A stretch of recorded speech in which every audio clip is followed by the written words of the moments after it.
Good afternoon, Mary Ann. Um, Good afternoon, ma'am. Can you tell me about yourself? My name is Mary Ann Panaligan. I'm 34, single ma'am.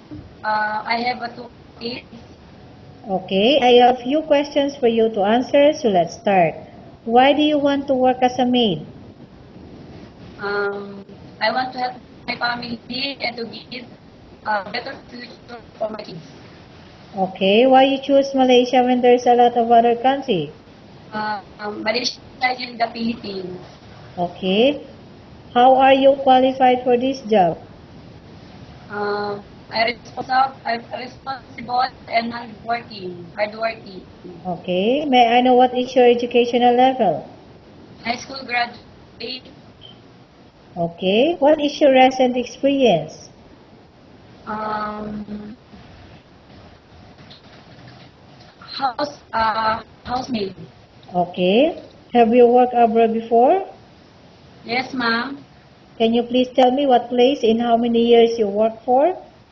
I work in Bahrain and 2 years for 2 years Okay. contract. Okay. Do you have experience of taking care of baby? Yes, ma'am.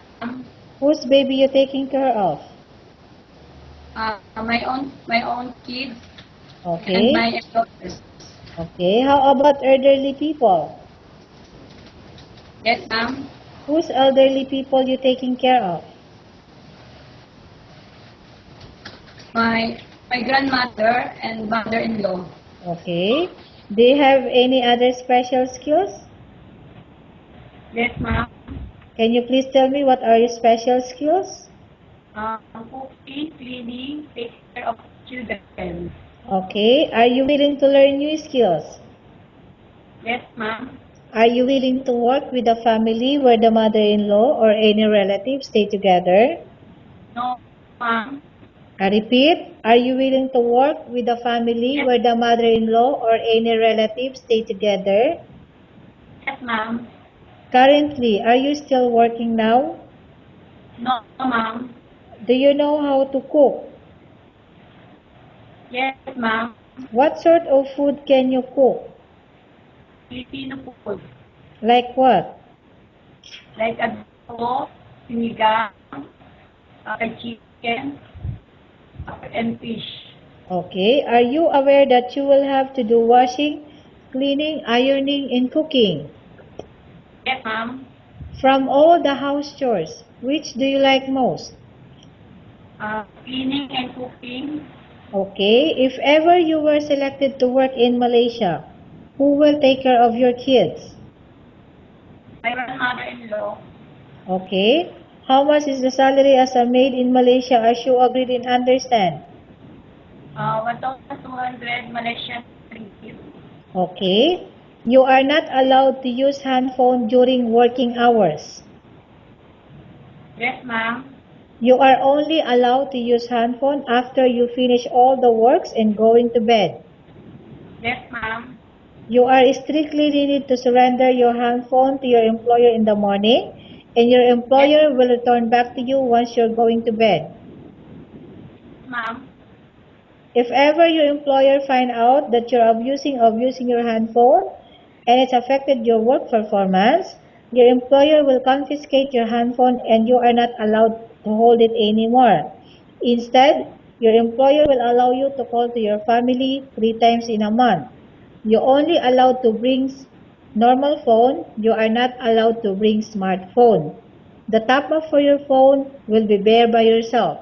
Are you agreed for these terms and conditions? Yes, ma'am. Are you agreed to the rules and regulations for the handphone? Yes, ma'am. How many years is the contract as you agreed and understand? 2 years. Can you describe for me your ethics? Hardworking and dedicated, and Okay. How can you assure to us that you will work hard in Malaysia? I obey all the rules and regulations inside the house of employer. Okay. Can you promise not to use the telephone without the permission of your employer? Yes, ma'am. Can you promise not to put on makeup but to dress properly while work? Yes, ma'am. Can you promise not to invite friends and relatives without the consent of your employer? Yes, ma'am. Can you promise not to ask for advance salary from your employer under any circumstances? Yes, ma'am. Do you really understand of the rules and regulations of the agency? Yes, ma'am. Do you pay any placement fee for you to come to Malaysia to work as a maid? No, ma'am. Do you have any history of sickness, example breast cancer or any other illness? No, ma'am. Do you suffer from any skin diseases, allergy or physical defect? No, ma'am.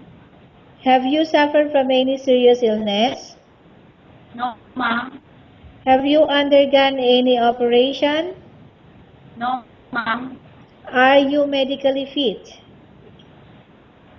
Yes, ma'am. Are you on any medication? No, ma'am. Are you allergic with any food? No, ma'am.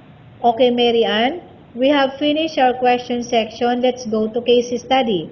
I have a case study for you and I want you to answer me truthfully, okay? Yes, ma'am. Okay. Upon arrival in Malaysia within 6 months, if ever any of your family members passed away, what will you do? Will you continue to work till finish your contract or you will go back? I will go. I will not go home and I will finish my contract. Okay, Mary Ann, what do you want to tell the employer who watching your video right now? So, madam, good afternoon. Please choose me as your maid. I'm responsible, hardworking. I will obey all your rules and regulations. Thank you. Okay, thank you very much, Mary Ann. We will update your agency if there's any selection made by the employer.